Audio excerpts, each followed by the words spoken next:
একটু, হ্যাঁ, আমার কাজিন সিস্টার ফোন দিচ্ছে। হ্যাঁ, হ্যালো। আদনান, কই তুমি? আমি তো আছি, একটু কাজে আছি। কোথায় যাচ্ছ? তুমি কই? আমি কই? তুমি একটু আগে, জাস্ট একটু আগে আমার পাশ দিয়ে একটা মেয়েকে নিয়ে যাও না রিক্সা দিয়ে। কিছু না। ও আচ্ছা, তাই নাকি? তুমি রিক্সাটা ঘুরিয়ে আমার দিকে একটু আসতে তো বাবু, একটু কথা আছে তোমার সাথে। ওকে? কি হয়েছে? কি হয়েছে? তুমি আমাকে জিজ্ঞেস করছো কি হয়েছে না? কি ছিল ওইটা?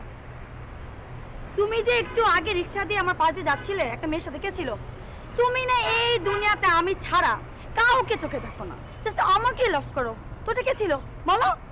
ঠিক আছে, সব কথা তো তুমিই বলতেছো। তুমি তো নিজের মতো করে একটা গ্রাফ চিন্তা করেই নিছো, তাহলে আমাকে ফোন দিয়ে জিজ্ঞেস করলে কেন, আসতে বললে কেন? তুমি থাকো, আমি গেলাম। আরে দাঁড়াও এখানে, কথার উত্তর দিতে তারপরে